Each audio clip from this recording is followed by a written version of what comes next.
کل بروز بدھ عید الاضحیٰ ہے اور جملہ اہل اسلام کو اور سکان پنچ کو عید کی بہت بہت مبارک۔ مالک لم یزل کی بارگاہ میں ہم دعا گو ہیں کہ اللہ تبارک و تعالی اس عید کو تمام عالم اسلام کے لیے اور پوری دنیا کے لیے امن و امان کا ذریعہ بنائے، اور اللہ تبارک و تعالی یہ جو وبائی مرض ہے اسے عالم انسانیت کو نجات عطا فرمائے۔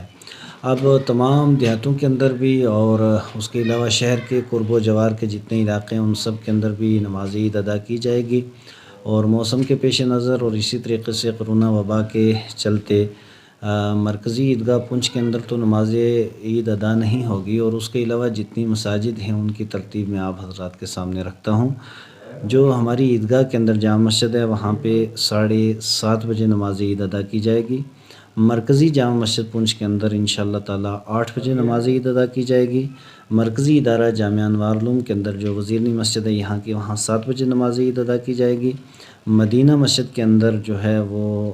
نماز عید 6:30 بجے ادا کی جائے گی۔ جامع مسجد اعلیٰ پیر کے اندر 7 بجے ادا کی جائے گی۔ جامع مسجد میاں نظام الدین کے اندر 7 بجے نماز عید ادا کی جائے گی۔ اولیاء جامع مسجد نز اسٹار ہوٹل 7 بجے نماز عید ادا کی جائے گی۔ گوسیہ جامع مسجد شنکر نگر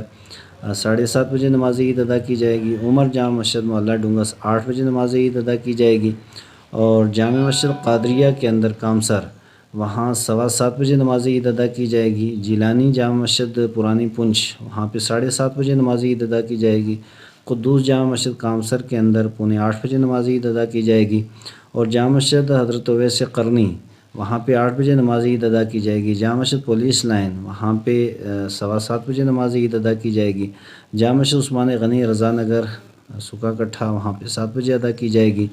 حیدری جامع مسجد ریڈیو اسٹیشن وہاں پہ 8 بجے نماز عید ادا کی جائے گی، اور یہ جو شیر کشمیر کے پاس بڑی مسجد ہے وہاں پہ 7:30 بجے نماز عید ادا کی جائے گی، اور زہرہ مسجد رضوان نگر میں وہاں پہ 7:45 بجے نماز عید ادا کی جائے گی۔ اس طرح اسی ٹائم کے مطابق متعدد مساجد کے اندر نماز عید ادا کی جائے گی۔ اور اس کے ساتھ ساتھ میں یہ بھی گزارش کروں گا کہ اس وقت ابھی دیکھیے جس طریقے سے محکمہ صحت یہ بھی کہتا ہے، اور جس طرح حکومتی ہدایات بھی ہیں، زیادہ بھیڑ بھاڑ پہ پابندی رہے گی، اور بازاروں کے اندر ہم دیکھتے ہیں مساجد کے اندر تو مکمل طور پہ ائمہ علماء کرام اس چیز کے اوپر زور دیتے ہیں کہ بالکل اکٹھے بھی نہ ہوں، اور اس کے اندر ڈسٹنس بھی رکھا جاتا ہے، ماسک کا استعمال بھی ہوتا ہے، اور بھیڑ بھاڑ مساجد کے اندر آپ خود میڈیا والے دیکھ رہے ہیں وہاں تو نہیں ہوتی، لیکن ہمیں سخت حیرت کی بات یہ ہے کہ بازار کے اندر بلا وجہ کئی لوگوں سے اگر آپ خود ہی انٹرویو لیں گے ان کو کوئی کام کاج نہیں ہوتا، پھر بھی بازار میں گھومتے رہتے ہیں۔ اس پہ بھی پابندی رہنی چاہیے، اور بھیڑ بھاڑ جتنی کم ہوگی تو وہ جس طریقے سے محکمہ صحت بتاتا ہے تو ہم سب لوگوں کے لیے اسی میں بہتری ہے۔ ابھی ماسک کا بھی استعمال کیا جائے، اور جو ڈپارٹمنٹ نے جو بھی احتیاطی تدابیر ہمیں بتائی ہیں علماء کرام نے متفقہ طور پہ اپیل کی ہے عوام سے کہ یہ ساری چیزیں جو ہیں وہ اپنائی جائیں۔ اس کے ساتھ ساتھ میں یہ بھی گزارش کروں گا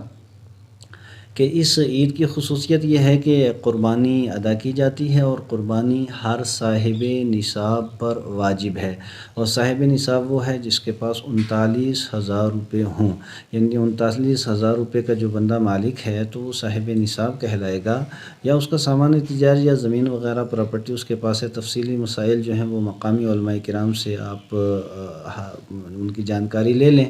معلوم کریں ان سے، اور باقی وہ قربانی دیں۔ اور اس کے ساتھ ساتھ یہ بھی گزارش رہے گی کہ قربانی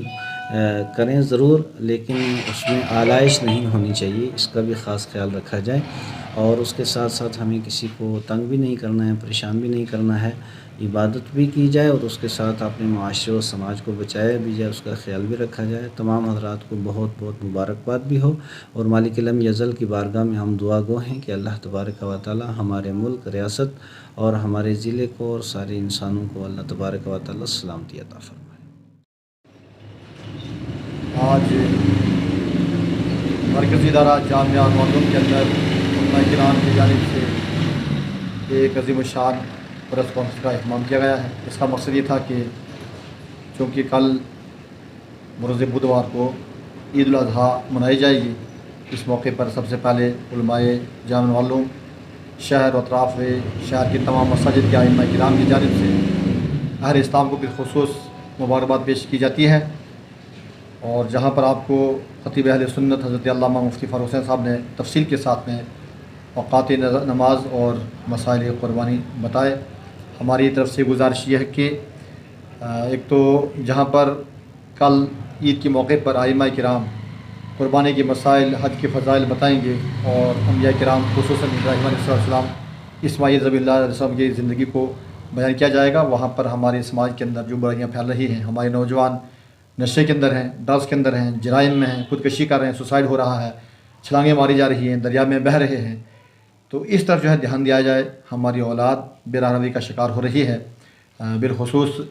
میں سمجھتا ہوں کہ تمام مذاہب کے لوگ اس ٹائم تنگ ہیں کہ ہمارے بچے کس راستے پر چل رہے ہیں. ان مسائل پر بھی بولنا ضروری ہے، چونکہ اولاد کی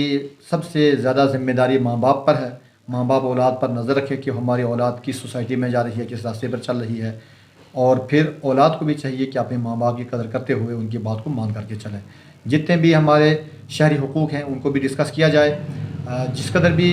یہ اجتماعات ہمارے مذہبی طور پر منائے جاتے ہیں، اس موقع پر جو بات ان تک پہنچائی جائے گی، چونکہ وقت ایسا ہے کہ لوگ ان مقدس لمحات میں یا ایام میں مقدس جگہوں پر آ جاتے ہیں، تو وہاں سے ان کو اگر یہ پیغام مل جائے گا تو کسی حد تک یہ تمام چیزیں کنٹرول بھی کی جائیں گی. ہماری گزارش یہی ہے کہ بڑا عظمت والا یہ دن ہمیں ملا ہے. ہمارے تمام ائمہ کرام، علماء کرام، مفتیان کرام کی جانب سے یہی پیغام ہے عید کے موقع پر کہ بے راہنمائی سے لوگوں کو بچایا جائے، جرائم سے، کرائم سے بچایا جائے، اور اپنے مذہب کے تحت لایا جائے تاکہ امن بھی بحال رہے اور سکون بھی رہے، اور شہر کے اندر جو ہے تمام لوگ آرام کے ساتھ اپنی زندگی بسر کر سکیں. اللہ تعالیٰ تمام سکان پونچھ اور تمام جموں کشمیر کے عوام کو، تمام ملک کو، ملک کے باشندوں کو اپنے رحمتوں سے مستفیض فرمائے اور ہر شر سے محفوظ.